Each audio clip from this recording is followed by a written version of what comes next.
When I heard that Layers of Fear 2 was a thing that was going to happen, I questioned it for reasons that are very obvious if you've seen my video on its predecessor. Then again, Life is Strange got a sequel, so anything can happen, I guess. Make a wish. At least they set the bar for expectations pretty low, so either way, I would have been excited. If it was bad, I'd be happy to write a stink piece like I did for the first game. If it was good, I'd be happy to see the improvement and enjoy my experience. This time around, for most of the time, I was actually quite pleased with how the game went. Believe it or not, I actually recommend that you give this game a run before watching the video. I think the story of Layers of Fear 2 is great, but only to the capacity of a single playthrough and not to be looked back on or thought about, really. I'll get to that later. The story this time existed and was being told. There were moments of actual tension and consequence for failure, and the setting wasn't as monotonous and linear. It even felt like the game was actually rewarding exploration. The best part? The endings aren't as cryptic to acquire as they are in the first game. After beating the game for the first time, you can go into New Game Plus and pick the acts you want to play, and the only deciding factors for the endings are the decisions you make in each act. When you go back to get a different ending, you only have to do the first 2 acts to change your path. First time around though, of course, you have to do every act. I was actually hoping that one ending would be particularly better than the others, so that I could say to only go after one, but I'll get to those later. For now, let's just talk about the game. In Layers of Fear 2, you play as an actor on a cruise with a director who is considered harsh by his peers. I was actually hoping that the story was going to be meta, because in the hub area where you select the film reel for the next act, there's notes about building a character, and the steps to do so. I mean, it kind of is, but I'm pretty sure build has a different meaning in this case. However, the story about being an actor is kind of sort of a red herring, because the story is mostly about these children, James and Lily. James is a cowardly and sheepish little boy who gets anxious about everything, and Lily is the girl who puts on a brave face and helps guide James. Just like Layers of Fear, the story is mostly driven by items you pick up that echo memories in your head, but thankfully, as I said earlier, these items don't affect the ending you get. You will need them to actually have the most satisfying experience that I did, as I spent this game exploring nearly everything, because there's a lot to collect. There are movie posters, wax cylinders, slideshow frames, and these recording artifacts? I'm not sure, I only found one. I will admit that I didn't collect everything, so I could be missing something, as these collectibles seem a lot more important than anything from Layers of Fear. If anything, the wax cylinders directly contribute the most, because I'm pretty sure it's a documentarian interviewing James as a little boy. There is also voiceover from the director, who is pushing this harsh narrative into your head. Anyways, Lily and James are perpetually playing as pirates, though James breaks character a lot whenever he poses a concern. I found Lily's whispering voice to be irritating, but the game gives enough info later to explain why. They're stowaways. The children aren't just playing around on the ship because they're bored and their parents are off doing whatever else. They're here alone. The captain notices food is missing and starts enforcing strict policies to prevent the food from being stolen, leaving Lily and James to fend for themselves. The key choice to be made in Act 2, where this starvation story is presented, doesn't quite work towards this narrative though, but I'll talk about that when I talk about the endings. Act 3 might be the most compelling act to me, because it further stacks on the care that I have towards the characters presented. When doing some extra digging for anything I might have missed, I read a review that talked about how Layers of Fear 2's anonymous protagonist prevents empathy, and I cannot disagree more. Not just about the lack of empathy, but in the fact that the character is anonymous. Play this game and tell me if in the first half hour or so, you did or didn't assume that you were playing as James or even Lily. I mean, I jumped to James because the shadows just look more like the adult him, and they don't leave much ambiguity there, but I digress. Literally the whole point of the game was the director showing you your past to help you develop your character, and this is established in the beginning. I honestly can't believe I'm defending the sequel of my least favorite horror game of all time, but unlike the first game, this game actually has sympathetic characters. On the topic of lacking empathy for a character, there was absolutely nothing to empathize with in the characters of Layers of Fear, and we knew who he was. I know I defended him by saying the game didn't give him enough to really make him totally unsympathetic, and that he was only this work-obsessed drunkard, But the game itself was treating him like dog shit, so why would I care when his ghost wife snaps his neck? Unlike Layers of Fear, death in Layers of Fear 2 actually sends you back. Whereas in Layers of Fear, the rooms where you can run into your wife actually just affect the story. On top of that, the places you can die in Layers of Fear 2 are actually sequences of horror. At least somewhat, as they're just chase sequences with these formless monsters. These chases are actually tense as hell for me, and they were refreshing when it came to my sheer boredom in the first game. There are also cheap jump scares spattered about, which never made me jump in any capacity because they were so out of place, but I can still recognize what they were meant to be. This is really stupid, but there were two specific scenes in the game that scared and unnerved me the most: the baby slideshow and the treasure pile. This baby slideshow is just so wrong. Like, it's visually unsettling to me, and I find it to be scarier than literally anything else in the game. Somehow, the fact that it's one of the few in-color sequences makes it stand out even more in my mind, and if you leave it on the last image too long, you die. The scene where you climb up this treasure pile only for it to turn into rotten fish wasn't exactly scary to me, but just the sheer amount of rotten fish just had me smelling it at my desk. Just the idea of climbing down this heaping pile of fish made me gag.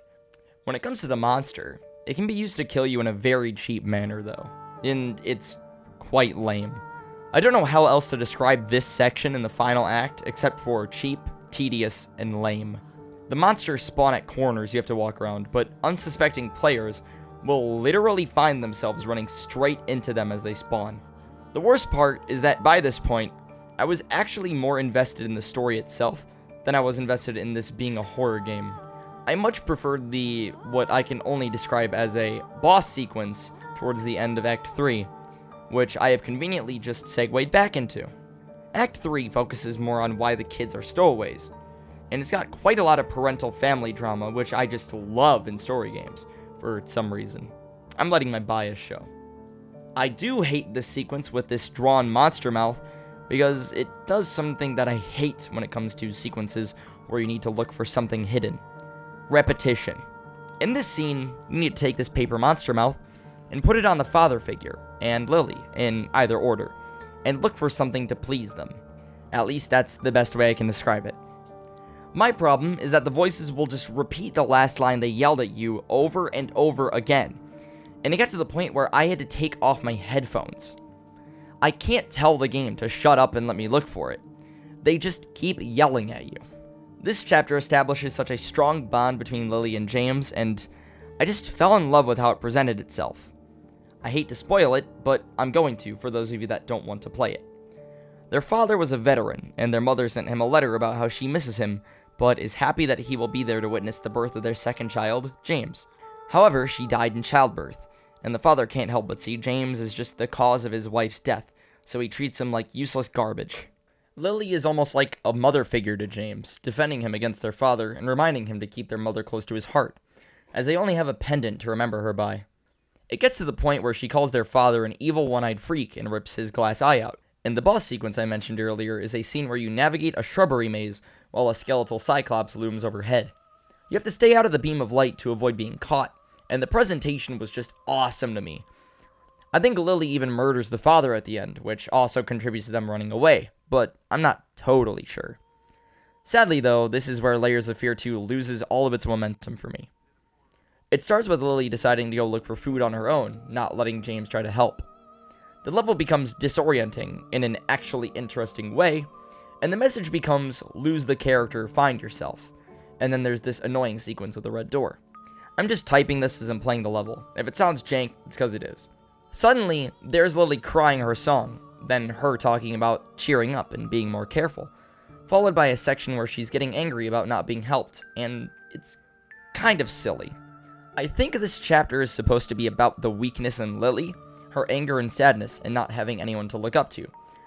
But it's being presented in such an obnoxious manner, similar to the first game. There's just no flow to it. There's also this backstabbing section, which is just really out of the blue. Then the stage takes a hard left turn into James taking on an imaginary friend in his loneliness, and then a way too long homage to 7 that just drags. These are just copied and pasted scenes from 7, and they have nothing to do with the plot. There's just more James items in between. This is just the definition of padding. By the end of the chapter, James is brave again, and Lily's voice tells him that he needs to keep her voice inside. I don't have much to say about the 5th act, but I think this one key scene somewhat explains Act 4, despite its stilted storytelling and padding. At the end of the scene, the boat explodes and Lily seemingly dies. And this is how I will perceive it forever, because I don't know how she would survive. I think the bit at the end of Act 4 is James taking on an extra persona of Lily to keep her with him, and he uses that personality to become brave. He now becomes the captain. But then I don't understand the bits with Lily becoming angry and sad. I can safely explain that Act 5 doesn't contribute much, so I'm going to talk about the endings. If you made random decisions at the end of each act, you'll get the formless ending, which is this woman telling you that you've learned nothing. If you obey the director, you will get the ending where you're James, conforming and following in Lily's footsteps.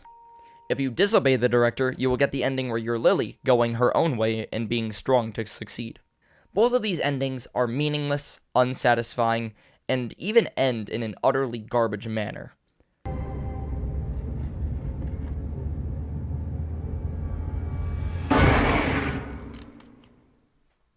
Honestly, these endings don't feel like good, bad, or loop. They just feel like creepy boy, girl. Creepy being the formless ending. Thinking about it, I can really only say that after the explosion, I think the game is trying to imply that one of them had to have survived. Like, oh, maybe the explosion only blew Lily off the ship and she floated on some debris. Or maybe Lily died in the explosion and James found his own way to safety. But they both still feel pointless. Everything up until Act 4 is fantastic and gripping. A story about two children sticking together through hard times. And then it suddenly tries too hard to be quirky instead of just telling a story. It is still better than Layers of Fear, but this is why I said that you should only play it once and then never think about it again. Because there's just nothing here past Act 3. It doesn't feel like you're building a character, it feels like you're just picking what gender you want your character to be. Some of the choices that you make don't really contribute to being the brave woman or the weak man. The choice in Act 2 about starvation is a man stealing meat from a mother dog.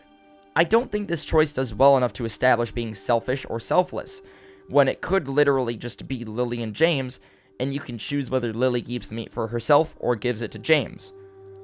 I just think that it makes more sense if it's a human and another human, because some might argue that giving the meat to the dog doesn't equate to generosity as much as it does stupidity. At least it's a step in the right direction for the first half of the game. Thankfully, if someone is like me and isn't scared by Layers of Fear 2, there are little puzzle sequences that spice up the gameplay somewhat. Hopefully Layers of Fear 3 manages to tell a cohesive story all the way through instead of leaving me blue-balled. Anyways, that's it for my thoughts on Layers of Fear 2. A much more satisfying game than Layers of Fear that at least leaves me wanting more instead of wanting to live a life of alcoholic depression. If you want to watch my first impressions of these games, or just watch me screw around with my friends, my Twitch is down below in the description, as well as my Discord. Twitch is my main source of support, so that's where any and all of that can go. On top of that, feel free to tell me what you thought of the game, the video, or suggest any games for me to play in the comment section down below. Any and all comments are appreciated. Peace.